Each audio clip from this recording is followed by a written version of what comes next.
इस फेज तक आपको क्लियर हुआ है। यहाँ पे क्या आ जाएगा, sequence of development process in plant cell. ये प्लांट सेल में डेवलपमेंट बताया, हायर प्लांट में कैसे डेवलपमेंट होता है। तो सबसे पहले मेरिस्टेम सेल में क्या हुआ, डिवाइड हुआ, सेल डिवीज़न हुआ, तो प्लाज्मेटिक ग्रोथ हुई, ग्रोथ होने के बाद उसमें डिफ्रेंशिएशन हुआ, मैचुरेशन हुआ, जो क्या बनाया, मैच्योर सेल बनाई। मैच्योर सेल से सेल क्या हुई, सेंसेंस हो गई। सेंसेंस मतलब को भी क्या बोलते हैं, डेथ फेज भी बोलते हैं।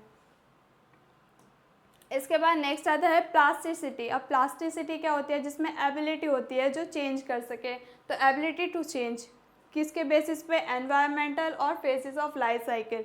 एनवायरमेंटल के बेस पे क्या हो जाएगा, रोनिकुलस या फिर बटर कैप आते हैं, जो क्या होते हैं, एनवायरमेंटली चेंज होते हैं। इसमें प्लास्टिसिटी होती है कि वो चेंज हो जाए।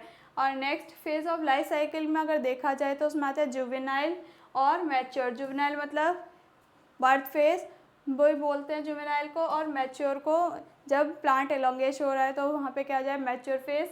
इसमें क्या आ जाए, डेवलपमेंट हेट्रोट्रॉफी। हेट्रो का मतलब क्या होता है, अलग अलग, तो हेट्रोट्रॉफी अलग अलग, इसमें डिवीज़न होता है। और इसमें क्या क्या आता है, कॉटन, कोरिएंडर और लार्कस्पर। बट अगर इसमें देखा जाए एनवायरमेंटल में तो इसमें क्या है, लॉन्ग लीफ, तो ये से क्या है, ब्रॉड लीफ है।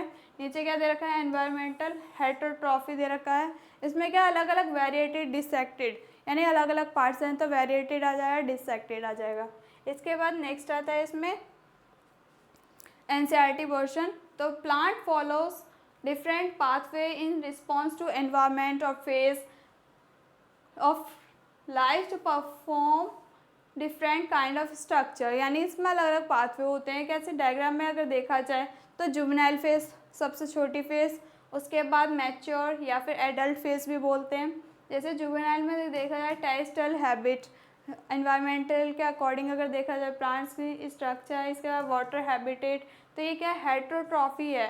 तो हेट्रोट्रॉफी मतलब अलग अलग शेप सबके दिखा रखी है, शो कर रखी है। तो पहले ये किसकी शेप है, लार्ज स्पर्ट की, और सेकंड वाली स्टेप किसके हैं, दोनों बटर कप की। तो पहले इस तरीके से पौधा था, फिर बहुत सारे स्ट्रक्चर बन गए, फिर दोबारा से बहुत सारे स्ट्रक्चर, तो उससे और ज़्यादा स्ट्रक्चर बन गए। तो ये सारे एडल्ट में यानी मैच्योर फेज में क्या हो जाएगा, सेल्स में बहुत सारे सेल्स में डिवीज़न हो जाए, जिस वजह से वो क्या हो जाएगी, सेल्स की शेप अलग अलग हो जाएगी। इसके बाद आता है this ability is called plasticity, यानी जो स्ट्रक्चर चेंज करते हैं तो उसे क्या बोलते हैं, प्लास्टिसिटी। तो इसमें juvenile shape are different in shape और साइज इन मैच्योर फेज। तो जुवेनाइल की जो शेप है वो मैच्योर फेज से बिल्कुल ही डिफरेंट होती है। तो water in water cup represent the heterophyllous development due to environment. This phenomena of heterotrophy is an example of plasticity. तो इसमें क्या है, जो वाटर कप है इन दोनों ने क्या करी, अपनी शेप को चेंज करा, डिफ्रेंशिएशन करा, अलग अलग करा। तो ये leaves produce in air and those produce in water. कुछ लीव्स तो एयर में प्रोड्यूस हुई।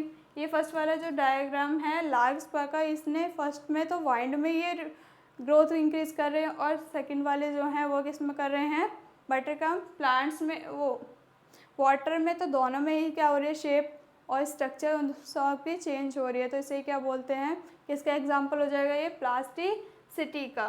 क्लियर हुआ यहाँ तक। नेक्स्ट आता है development of control by two factor. दो फैक्टर में कंट्रोल कर सकते हैं, एक होता है इंट्रिंसिक और एक होता है एक्सट्रिंसिक। इंट्रिंसिक में देखा जाए तो होता है इंट्रासेलुलर और इंटरसेलुलर। इंट्रासेलुलर का मतलब होता है जेनेटिक्स के अकॉर्डिंग। जेनेटिक मतलब जैसे अगर पेरेंट वेराइटी होगी वैसे ही जो यंग वंस है उसकी वेराइटी होगी। तो यहाँ पे क्या आता है, इंट्रासेलुलर सेल्स के अंदर और इंटरसेलुलर पीजीआर। पीजीआर अभी हम पढ़ेंगे ब्रीफली, पीजीआर आगे करेंगे इससे आगे वाले लेसन में। इसके आगे क्या आता है, एक्सटेंसिव फैक्टर, मतलब बाहर के अकॉर्डिंग अगर देखा जाए तो क्या क्या डेवलपमेंट होता है, टेम्परेचर पे इफेक्ट पड़ेगा, वाटर पे, ऑक्सीजन पे और न्यूट्रिएंट पे। ये चारों ही ज़रूरी होते हैं। जहाँ पे भी एनवायरमेंटल या फिर एक्सटर्नल फैक्टर आते हैं तो ये वाले पॉइंट्स आते ही आते हैं, वाटर, ऑक्सीजन और टेम्परेचर, न्यूट्रिएंट्स। क्लियर हुआ है यहाँ तक। इसके बाद नेक्स्ट आता है दस growth, differentiation and development are very closely related events in the life of plant. तो ग्रोथ, डिफ्रेंशिएशन और डेवलपमेंट बिल्कुल एक दूसरे से रिलेट ही हैं। तो development is consider as the sum of growth and differentiation. अगर डेवलपमेंट देखा जाए तो ये क्या है, ग्रोथ और डिफ्रेंशिएशन को प्लस यानी दोनों को जोड़ दिया जाए तो क्या बनाता है, वो डेवलपमेंट बनाता है। इसके बाद इसमें फीचर देखते हैं इंट्रिंसिक और एक्सट्रिंसिक फीचर, जिसमें क्या था, इंट्रासेलुलर और इंट्रा सेलुलर फैक्टर। तो फर्स्ट वाला इंटर सेलुलर क्या था, जेनेटिक, और सेकंड वाला तो क्या था, केमिकल सच है प्लांट ग्रोथ रेगुलेशन, जिसमें क्या हो जाएगा पीजीआर। पीजीआर मतलब प्लांट ग्रोथ रेगुलेशन, यानी प्लांट की कैसे ग्रोथ होती है, प्लांट ग्रोथ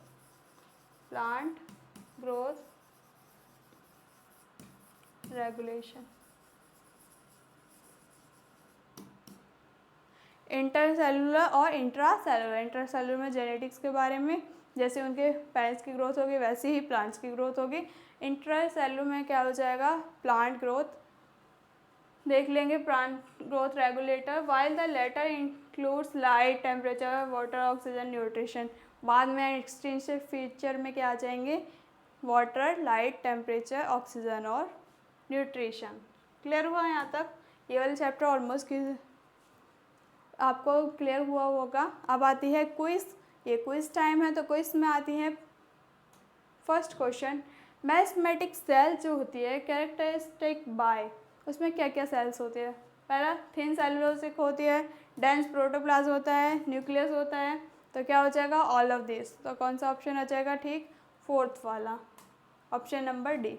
नेक्स्ट आता है इसमें